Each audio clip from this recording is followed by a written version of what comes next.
Bom dia. Vamos começar? Meio-dia em ponto? Eu prometo acabar em, sei lá, 30 minutos. A gente faz os últimos 10 minutos de Q&A, pode ser? Tá bom. Primeiro um par de perguntas para vocês. Quem aqui nasceu antes de 1980? 40%. Quem aqui nasceu depois de 80? Tem gente que levantou 2 vezes, eu sei que vocês estão em dúvida, mas a pergunta ela é relativamente simples. Vocês já falharam na primeira. Vamos lá. Nós vamos falar sobre esse assunto, tá? Aliás, antes de eu falar sobre esse assunto, eu queria fazer mais uma pergunta. É retórica, não precisa responder. Por que diabos vocês estão aqui nessa sala? Por que vocês querem falar de gestão de pessoas num evento de marketing? Até agora eu não consegui entender esse negócio. Não faz muito sentido, mas já que vocês vieram até aqui, eu vou falar. Muito bem. Meu nome é Eli. Eu sou engenheiro de formação. Fiz engenharia elétrica, depois fiz ciência da computação, depois fiz o MBA. Desde a época da engenharia, eu fazia recrutamento de engenheiros e fiz a minha carreira toda em RH. Então, eu sou um cara de RH, tá? E aí, a minha história profissional começa em São Paulo, enfim, que está ali no canto superior esquerdo. Em 2003, eu fui expatriado para o México, para uma farmacêutica americana. Morei na Cidade do México durante 2 anos, cuidando de RH para a América Latina. Depois eles me trouxeram de volta para São Paulo e aí logo depois eu fui trabalhar no Google. Ponto. Passei 15 anos na história assim. No Google eu comecei em 2006, cuidando de recursos humanos para a América Latina. Depois de uns anos eles me levaram. E aí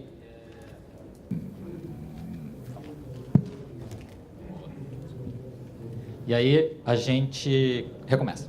Então, fui para Tóquio, morei em Tóquio, cuidei de RH para o Google na Ásia e na América Latina durante alguns anos. Depois eu mudei para os Estados Unidos, pelo Google ainda, e aí do Google voltei para o Brasil para trabalhar no Grupo RBS, que fica ali em Porto Alegre, enfim. Lá eu montei uma empresa dentro do próprio Grupo RBS, uma empresa de analytics para RH, e essa empresa que está lá no primeiro slide, no cantinho lá. Muito bem, contei a minha história toda, vamos ao que importa. Eu vim falar para vocês sobre 2 forças de transformação que estão mudando o ambiente de trabalho e mudando o modelo de gestão. Eu espero gastar pouquíssimo tempo nesse tema, porque eu imagino que vocês já sabem que tema de gestão de pessoas é crítico, tá? Imagino que seja a razão pela qual vocês estão aqui. Então, eu vou gastar pouquíssimo tempo para explicar isso. Mas, se vocês tiverem dúvidas, vocês podem me fazer pergunta depois. O que é a primeira força de transformação do mercado de trabalho? Geração em movimento. Vocês que nasceram depois de 1980 são chamados millennials ou geração Y. E vocês têm um nível de expectativa diferente em relação ao seu ambiente de trabalho do que a minha geração tem, tá? A minha geração e a geração anterior seguramente tinha uma diferença na forma de se relacionar com as empresas. O que a gente espera, então? O que vocês esperam hoje em dia? Vocês querem uma remuneração competitiva, benefícios de primeiro mundo, feedback constante, desde que ele seja reforço positivo e não crítica. Vocês estão rindo por quê? É verdade. Eu falo para os meus filhos todos os dias que eles são lindos, que eu amo os meus filhos e que eles são a melhor coisa do mundo, né?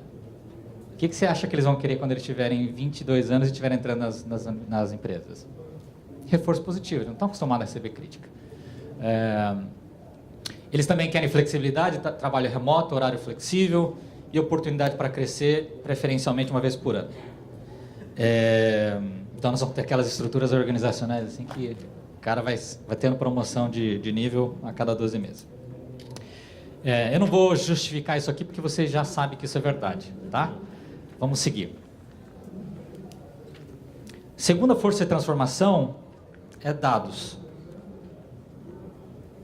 Não é que é tecnologia, é dado, informação. Informação é a força de transformação. Como é que você faz para ter informação? Primeiro, agora você tem computação de baixo custo. O meu telefone, um iPhone 7, ele tem mais poder de processamento que o MacBook Pro de 2013. 2013, para quem não lembra, foi agora há pouco. E agora o meu celular tem mais poder de processamento do que um computador profissional Pro, MacBook Pro de 2013. Dados hoje são abundantes e muito baratos para você armazenar. Aqui no passado era um negócio super complexo. A habilidade de todo mundo poder armazenar dados e disponibilizar dados, porque acesso à internet também ficou barato, faz com que exista o conceito do Big Data, a disponibilidade de grande volume de informações em todos os níveis. E aí a gente caminha para a modelagem preditiva Machine Learning. Muito bem, por que isso aqui é importante? Como é que essas duas forças se juntam e transformam o nosso ambiente de trabalho? Eu coloquei ali uma URL para vocês, para quem quiser ler sobre esse assunto. Quem não conhece o conceito de quarta revolução industrial, eu recomendo que vocês leiam. A quarta revolução industrial foi cunhada por Klaus Schwab, ele é o presidente do Fórum Econômico Mundial. E aqui está cada uma das 4 revoluções, e a gente vai falar um pouco sobre isso. Por que isso aqui é um assunto importante para a gente? Porque ele muda fundamentalmente a forma como a economia opera e como o mundo opera, e essa transformação ela é sem precedente. Vocês nunca viram isso antes acontecer, vocês são testemunhas e serão testemunhas de uma transformação no mundo sem precedentes. É um momento super excitante. Eu vou dar para vocês alguns exemplos que estão acontecendo diante dos seus olhos e a gente não está se dando conta. A maior empresa de transporte do planeta não tem nenhum carro. A maior empresa de hotelaria do planeta não tem nenhum quarto. A maior empresa de mídia do planeta não faz conteúdo. O que esses caras fazem? Eles gerenciam informação. O que significa isso? Significa que uma empresa como Snapchat, que foi criada em 2012, 11, um troço assim, está indo para um IPO de 40 bilhões de dólares. O que o mercado está dizendo para vocês? Que o valor não está no ativo, não está no produto, o valor está na informação. Quem tem acesso e controla o canal de acesso de informação tem mais valor. O que essas empresas todas têm em comum? Elas têm em comum uma obsessão por transformação, inovação, disrupção e gestão de talentos. O que eu estou tentando dizer para vocês é o seguinte, que empresas que têm 5, 10 anos valem muito mais do que empresas que têm 100 anos. 100 anos. Nego lá trabalhando, tentando construir valor. E os acionistas estão falando, uma empresa de 10 anos vale 10 vezes mais uma empresa de 100 anos. Presta atenção no que significa. Significa que o mercado reconhece que a empresa que gerencia a informação tem muito mais valor do que a empresa que produz alguma coisa. Tá? Esse é um problema importante, porque a gente deixa de dar valor para segredo produtivo, para máquina, para maquinário, para ativo, e começa a dar valor para a informação, que é facilmente, eu acabei de explicar para vocês, facilmente adquirível. Você pode comprar um computador, um acesso à internet, e você pode criar uma empresa que vale 100 bilhões de dólares. Então, o que isso implica? Implica que a gente vai entrar numa guerra por talento. O Brasil não conhece esse termo. Os Estados Unidos vive esse termo há vários anos. A diferença entre o Brasil e os Estados Unidos é que os Estados Unidos é o país que empurra a transformação dessa tecnologia, e eles vivem uma guerra de talentos sem precedentes, porque pessoas capazes acima do normal serão capazes de criar valor acima do normal. Pessoas extraordinárias criarão empresas de valuation extraordinário. Então, é uma guerra que ela é hoje global. Eu não sei se vocês se dão conta disso, mas eu tenho certeza que vocês conhecem pessoas que foram recrutadas para trabalhar em outros países ou para trabalhar do seu próprio país para outros países. A Apos, que é uma empresa que tem 18 funcionários próprios, perdeu 3 nos últimos 6 meses. Um para a Austrália, um para a Inglaterra e um para os Estados Unidos. 3 é muita gente para mim. 3 de 18 é muita gente. Gente que nós formamos, gente que nós preparamos e que hoje são super talentosos. A gente está perdendo esses caras, faz parte do jogo. Então, a guerra por talentos ela é global. Por que isso é importante para vocês? Porque vocês vão ver, neste país, e nós já vimos isso há bastante tempo, mas agora vai se acelerar, uma evasão de talentos. O que acontece quando os nossos melhores talentos começam a sair do país? Vai aumentar o gap entre os países que conseguem atrair esses talentos e os países que não conseguem segurar esses talentos. O que eu estou querendo dizer para vocês é o seguinte: se você trabalha numa empresa e você começa a perder os seus talentos, o que tende a acontecer com a tua empresa é que você vai começar a fazer cada vez mais do mesmo, e fazer cada vez mais do mesmo significa que você vai entrar numa linha de commodity, e commodity briga por preço.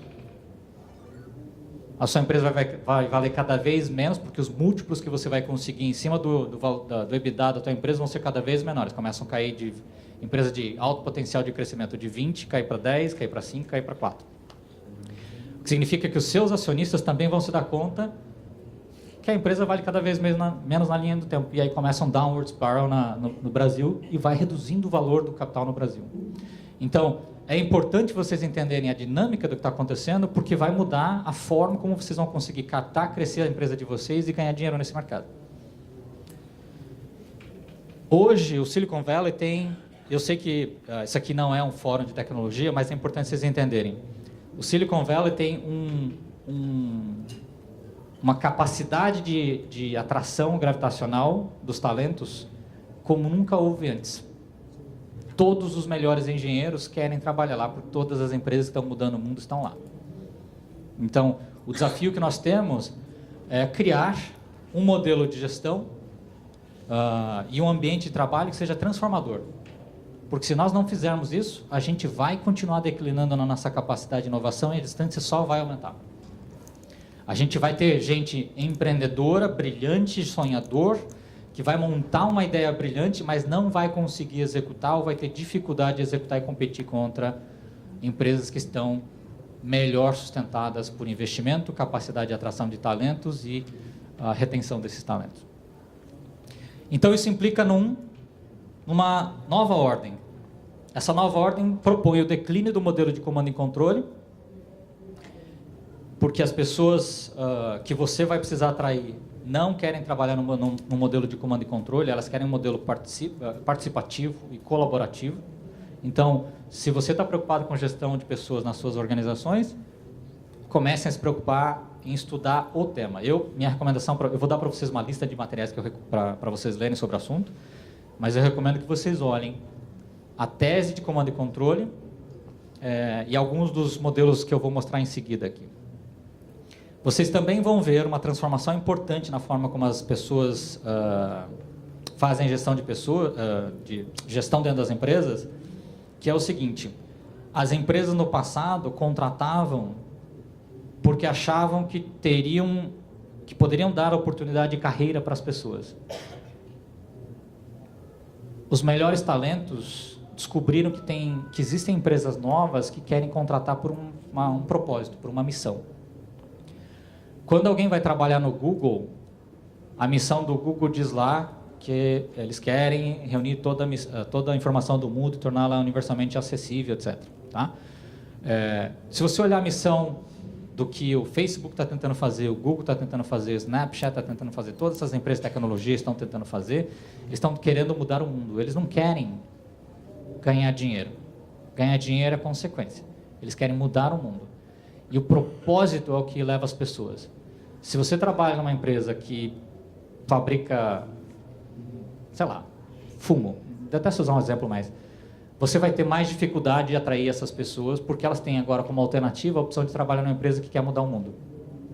Tá? Então, propósito passa a ser super importante para aquilo que você está fazendo. Então, se você está recrutando, se você é fundador de uma empresa, é importante que você venda o propósito do que você está fazendo.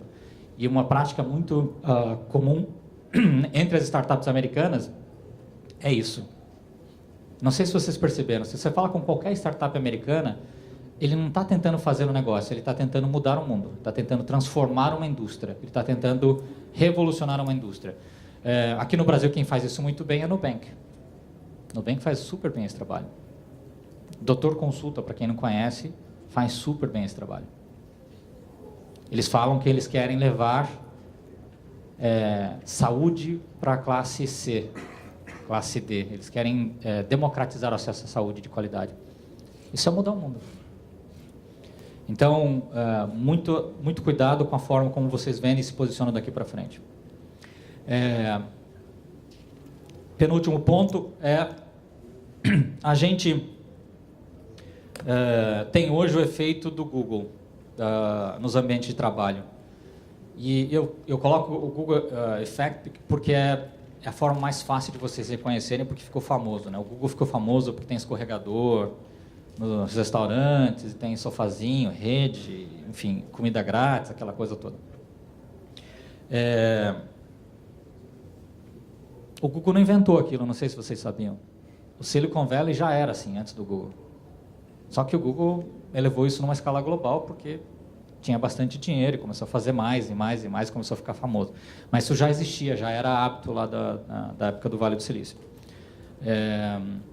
E hoje muitas empresas no Brasil começam a instalar, inclusive, escorregadores e tal. Deixa eu contar um segredo para vocês, fazer um parênteses. Eu não sei se vocês sabiam, o Google nunca pensou em ser a melhor empresa para se trabalhar. Nunca foi esse o objetivo.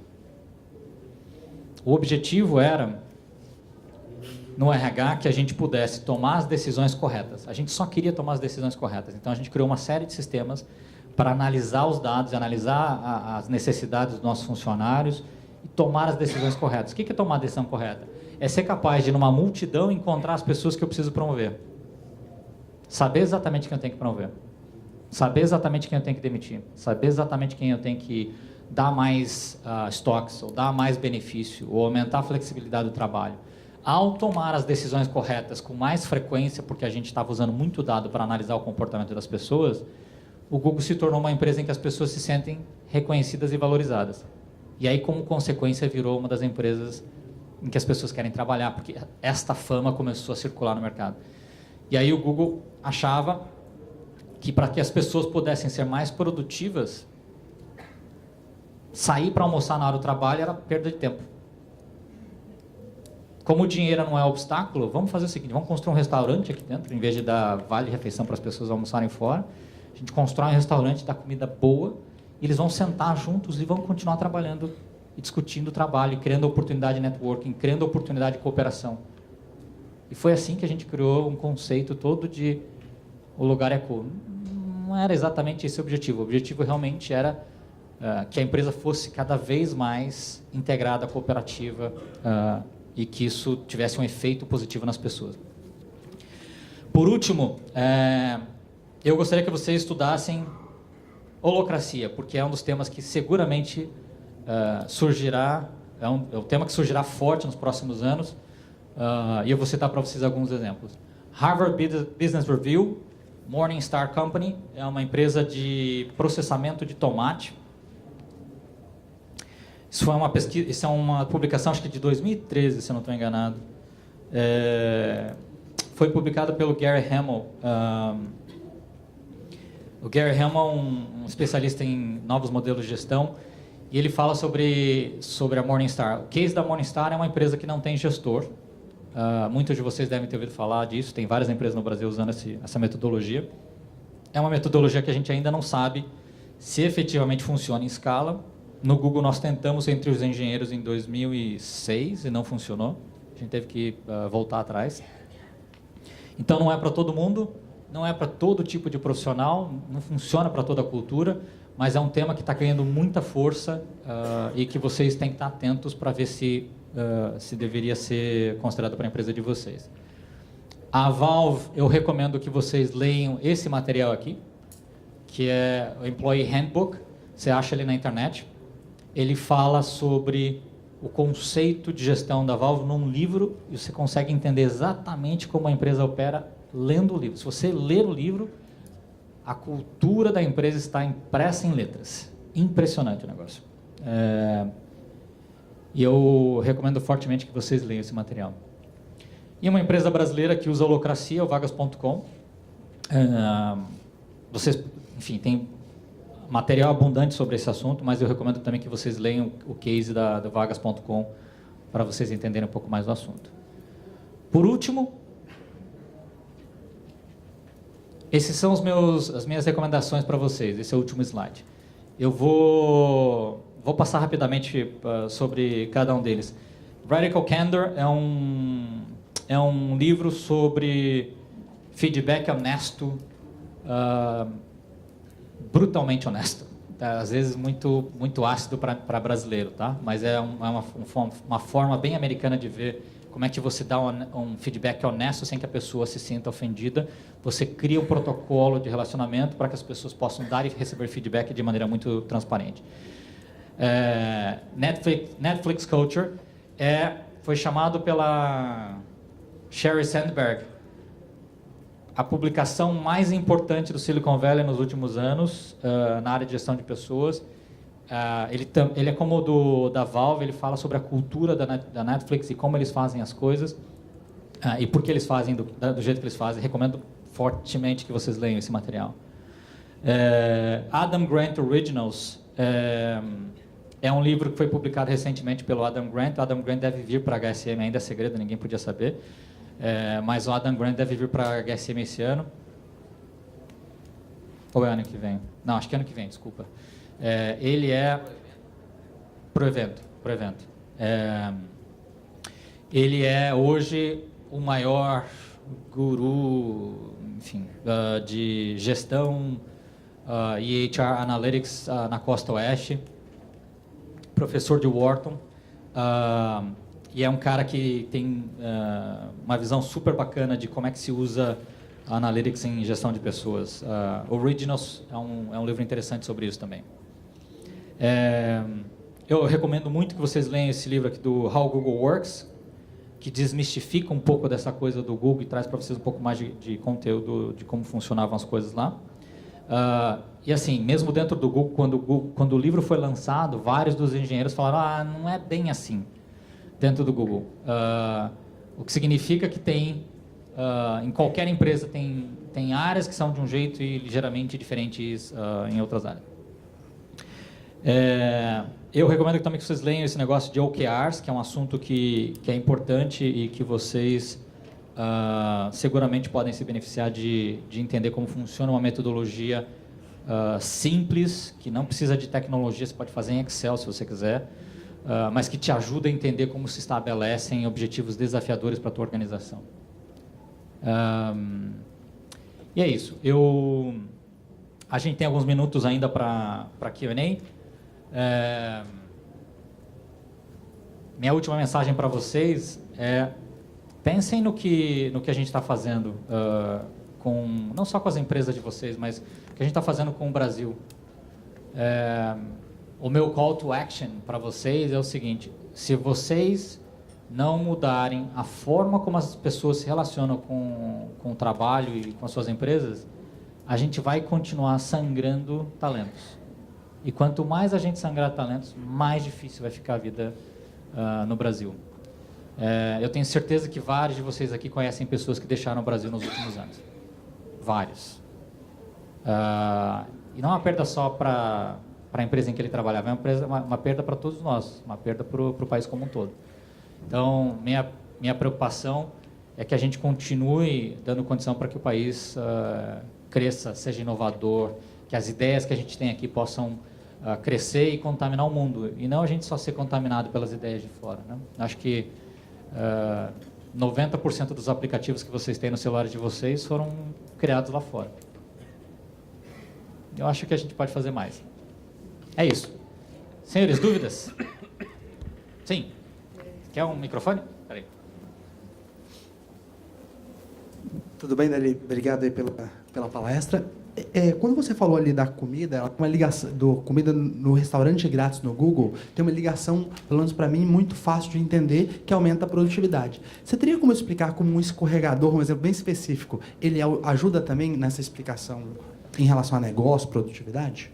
Imagine que você tem um ambiente hostil de competitividade, tá? Vou te dar uma resposta mais inteligente e mais completa. Imagine que você se propõe a recrutar os melhores talentos que você pode encontrar no planeta.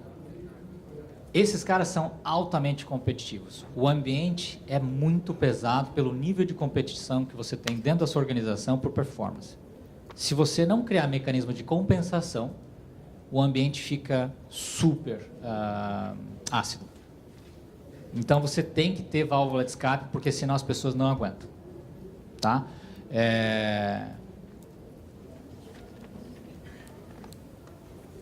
Eu não sei se enfim, eu vou exemplificar porque acho que é importante vocês saberem.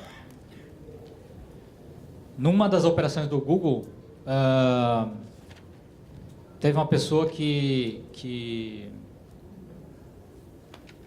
não foi promovida no ciclo que estava esperando ser promovida durante algum tempo, e ela se jogou da janela do apartamento.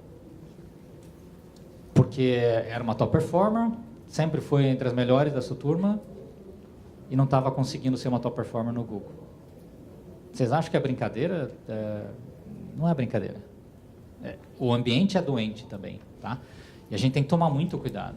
Agora, você quer ter uma empresa super inovadora, capaz de muita coisa, você tem que cuidar do ambiente das pessoas, senão você vai adoecer as pessoas. E hoje, mais do que nunca na história, a gente tem pessoas ficando doentes dentro das organizações.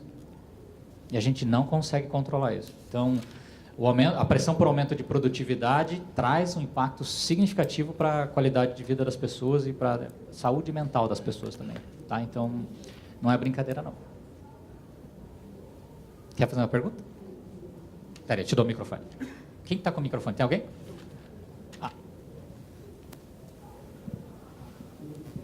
Bem, primeiro eu queria saber de ti qual é o principal indicador dessas pessoas que estão sendo... estão indo para fora do Brasil, né? Porque ao mesmo tempo que a gente precisa de bons líderes, a gente precisa de líderes cooperativos. Ou seja, o resultado de grandes resultados de inovação geralmente vem do grupo, certo? Então, qual é a principal característica desses líderes? Tá? Por que eles estão sendo assediados? E eu queria que tu também apontasse as diferenças da tua experiência no Google e na RBS. Tá. Vamos lá, vamos começar pela primeira pergunta, que eu acho que é a mais importante. O que vocês têm que se dar conta?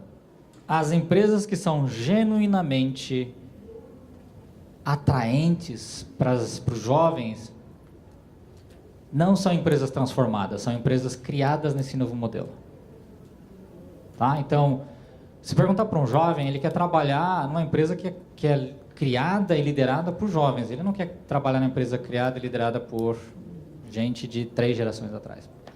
E aí, gente de 3 gerações atrás já se deu conta que se não mudar, não vai atrair esse cara. E aí, se não atrair esses caras, ele não consegue acompanhar a transformação digital. E aí eles inventam um negócio lá de transformação cultural, ressignificação dos valores, tudo lá. Tá? Porque não consegue, porque na hora que ele na hora que ele vê o exemplo de líder que ele tem na empresa, o cara veste terno, gravata, é formal, é protocolar e não fala com essa geração. Então, o desafio que essas empresas têm para fazer uma transformação cultural de verdade, precisa trocar a liderança. E é um evento de uma geração, não é um negócio que você consegue fazer de uma hora para outra. É por isso que muitas empresas falham no processo de transformação cultural. Porque você fala que quer um negócio, mas você, na verdade, faz outro. A inconsistência, a incongruência é que dificulta a transformação cultural. Então, as empresas que têm líderes, o que se espera de um líder? Ele tem que ser nativamente jovem. Eu não estou falando jovem de idade, ele tem que ser jovem de cabeça. Ele tem que estar aberto. E a maior parte das pessoas, infelizmente, não tem essa característica. Eu tenho clientes, por exemplo, que eles têm protocolo de vestimenta para diretor. E aí você continua promovendo, e o cara que lidera a organização, que fala para toda a organização, ele tem esse protocolo. Esse é o exemplo que você está dando para todos os jovens que estão trabalhando na sua empresa. E aí cria uma desassociação importante com esse jovem, ele para de se identificar e aí você começa a perder muita gente no meio do caminho. Em relação... Desculpa, a pergunta da RBS eu esqueci. Fala de novo.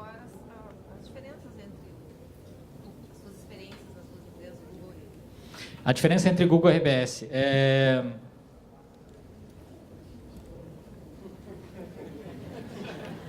o business.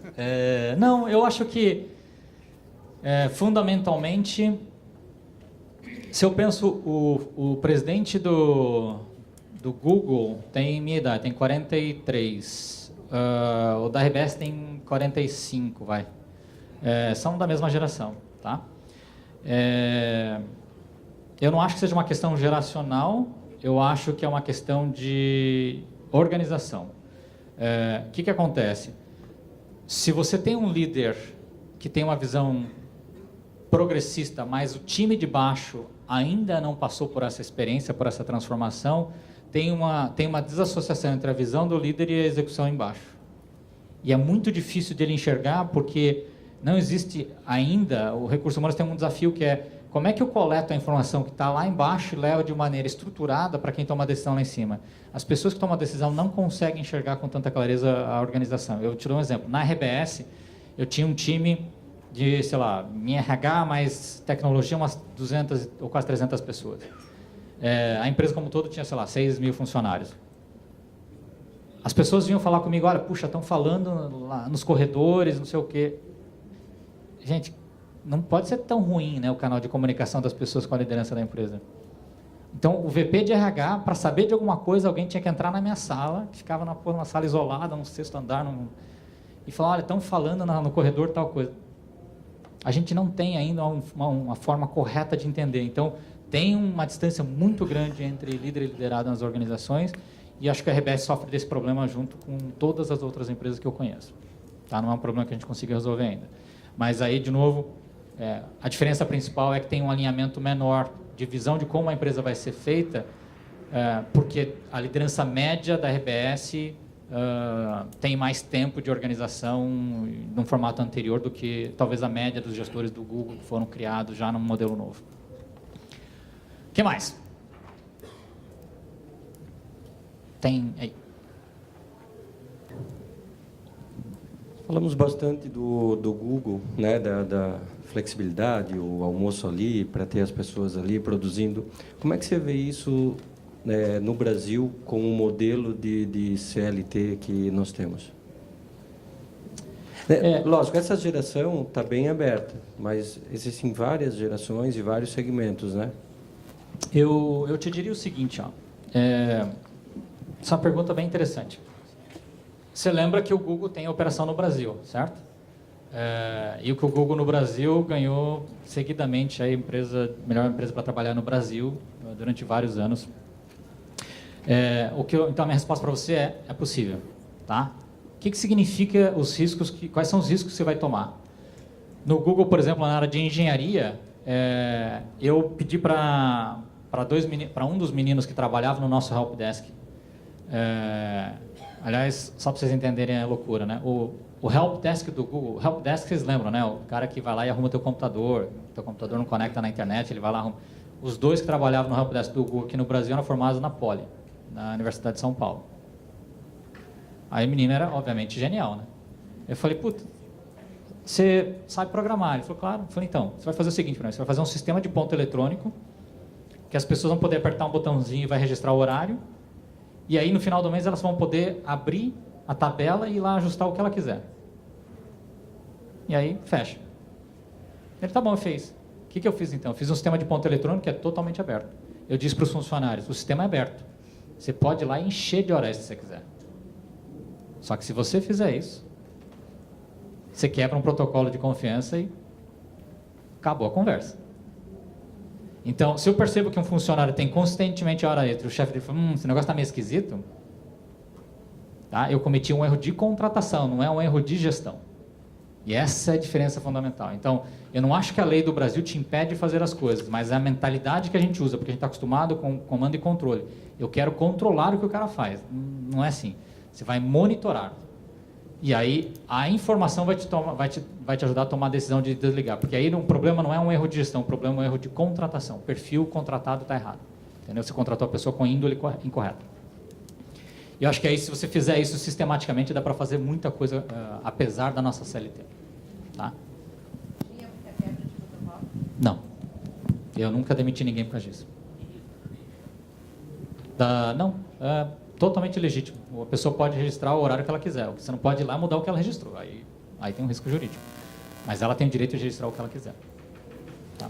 Agora, também, assim, uma empresa bem estruturada aceita correr alguns riscos. A gente corre risco na empresa o tempo todo, tá? Não tem muito o que fazer. Alguém tinha uma dúvida mais... Desculpa, você tinha uma dúvida, né? O microfone está perdido. Deixa eu só pegar dele e eu já pego... Gente, a gente tem mais 4 minutos, vai. Bom dia. Na realidade, a minha dúvida vai um pouco para o lado de Analytics que você falou, porque imagino que você trabalhou muito com isso no Google, que é referência em Analytics, e hoje trabalha no Brasil com a mesma área. A minha dúvida era, a maioria dos materiais que a gente tem acesso hoje, você citou o Wharton, por exemplo, que é referência em People Analytics, mas está tudo sediado nos Estados Unidos, né? Essa fonte de informação. Você vê alguma diferença muito específica entre aplicar esse tipo de abordagem de Analytics nos Estados Unidos em uma empresa como o Google e aqui no Brasil? Não. Absolutamente, para mim, é o mesmo cenário. Talvez o principal desafio no Brasil sejam os dados públicos, tá? Que são pouco estruturados e dá um pouco mais de trabalho de capturar. Mas eles também estão disponíveis. Eu estava falando ontem com o Gabriel, que é fundador de uma startup da área jurídica, e a gente está falando do desafio de capturar dados dos bancos de dados de processos trabalhistas no país. Porque aqui no Brasil os caras fazem troço meio torto, então não tem um sistema centralizado de onde eu consigo roubar esses dados, roubar é a palavra equivocada, né? Capturar esses dados para poder rodar Analytics em cima. Mas é um problema de infraestrutura que a gente eventualmente vai resolver no Brasil. Eu não acho que seja, não acho que seja um problema de modelo, é um problema de infraestrutura. Tá? E a gente em breve vai provavelmente resolver. Última pergunta. Gente, se vocês quiserem, eu respondo mais algumas perguntas aqui no final, ali fora, tá? Desculpa, eu não consigo responder todo mundo. Fala. Posso ir?